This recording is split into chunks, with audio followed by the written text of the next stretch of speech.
Hey folks, good morning. Andy here.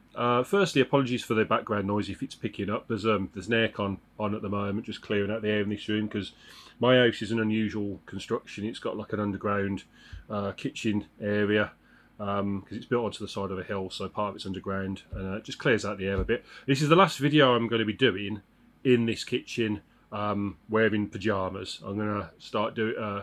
I realise there's quite a few videos I do where I wake up and I tend to be wearing similar clothes. It's only because I've done videos at the same sort of time, but now I want to start having a bit of an image mishmash. I'm also very tired this morning, so not long been awake.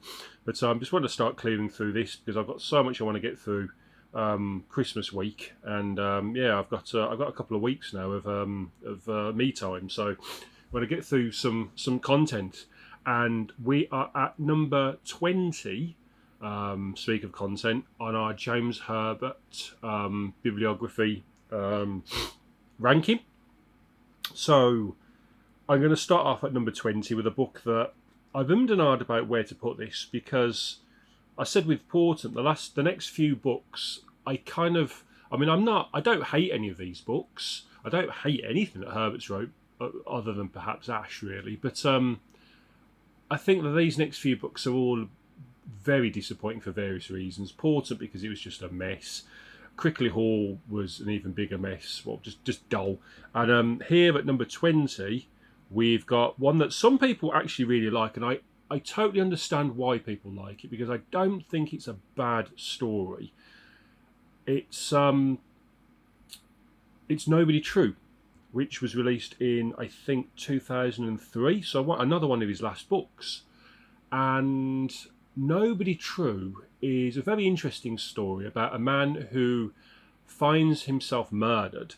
He basically dies and doesn't realise he's dead. And he has like an out-of-body experience and can't get back into his own body. So starts to try and piece together, firstly get used to the fact that he's dead, find out why he's dead, and try and identify who's killed him. And along the way, it transpires that there's a bit of a conspiracy, there's somebody behind this, and there's also a killer on the loose who he can sort of tap into their mind at times and see what's going on.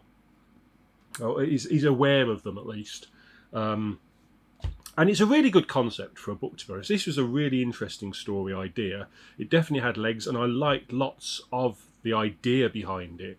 My problem with the book is definitely the execution, first and foremost, because this is just a really janky book in terms of how it's written. It doesn't flow well, to me at least. It didn't flow well. It was very awkward in terms of reading at the passages, the sentences. Herbert was trying really hard to create this other life, this afterlife dream-like state that the main character is in, but it just didn't. I couldn't ever picture it in my mind. It just didn't. It was almost like perhaps a dream-like state where you can't picture detail. You know, there are things that you can't really vividly describe them. That's kind of how it came across.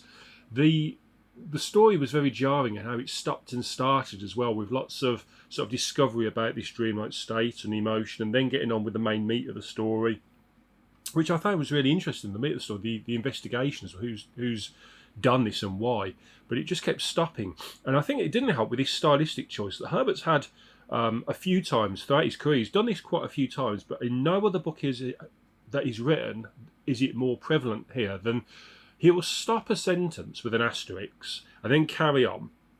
But at the bottom of the page, under one of the margins, there'll be another asterisk which would denote a continuation of where that previous sentence left off. It, almost as if Herbert wanted to say something, decided against it, continues the story, and then thinks, no, actually, I do want to say a bit more about that previous thing, so I'm going to stick it down here and go into more often needless detail about that same thing that I've just talked about.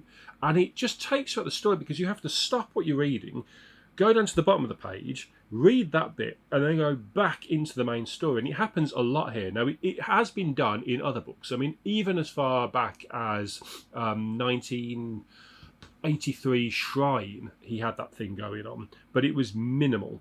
Here, it's so frequent that it's just frustrating. And to me, at least, just came across as really, really jarring. On top of that is the fact that the story, the main, not the person who's responsible, but the actual killer themselves, without spoiling things, it feels like a retread of Moon and the Jonah. And if you've read those books, you'll know what I mean. If you haven't, I mean, I can always have an in-depth discussion in the comments section where I'll have spoilers. But it just felt like he'd just done that again. He'd thrown that same sort of character and the same thing again.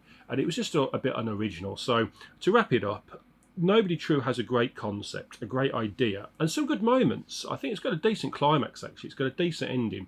But I actually think the execution is just very jarring and sloppy, and unfortunately, a great story, but not a good book.